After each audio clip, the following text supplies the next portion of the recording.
In Sheridan, Wyoming, nestled somewhere in between the local coffee shop and Smith Barney, is a nondescript old building where one man turns Western tradition into a work of art.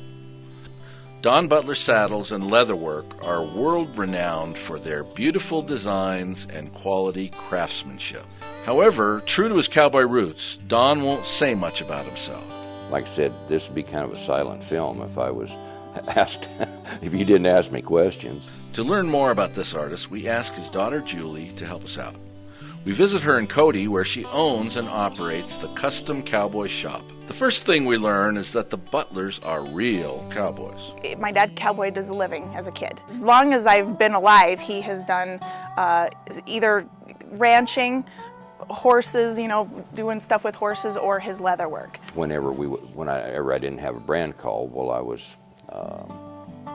working in the shop. I always tell everybody my dad taught me how to drive when I was 4 years old. I was too little to be in school. He would let me drive, which was he'd put it in gear and he'd steer and he'd be in the back throwing off hay bales. And I thought that was the greatest time in my life. Work evenings, nights, and whatnot to get the orders done. That he'd be at home when I'd come home from school, and he'd have his bench set up and he'd be working on stuff. So I literally grew up teething on leather. What started as a way to make life on horseback a little easier has earned Don awards such as Saddlemaker of the Year in 1999 and numerous Best in Show awards at different saddle shows. We ask where he gets the ideas for his intricate leather design. That's probably a great question and hard for me to answer. I spend a lot of time with him when we go down to Vegas to do our show, and just down there he'll go into like a Coco Chanel store, which is so random. You'd never think he'd go in there, but he might spot like a purse or something that he admires the construction of the purse. It may not be the tooling, but it's the construction, it's the design. Fabergé egg display. He absolutely was over the moon about that. He loves art. He loves details. These ideas come to me and I think, gosh, that'd be kind of a cool idea or whatever.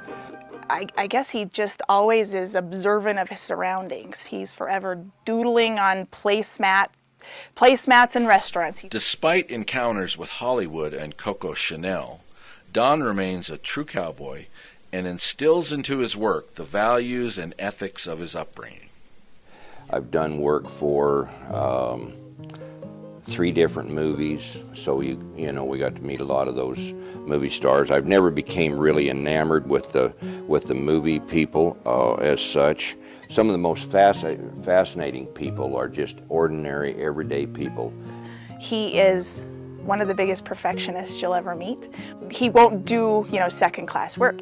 He made a saddle here recently, probably last year, that was a full flower stamp maquia, which was a covering over a saddle. The thing is this big. He didn't like the way it fit. He literally pulled it off and he restarted it. So that to me embodies my dad. I mean, he's not going to let something go out that he's not happy with. I use saddles as kind of my canvas in a way. Don Butler, recipient of a 2009 Governor's Arts Award.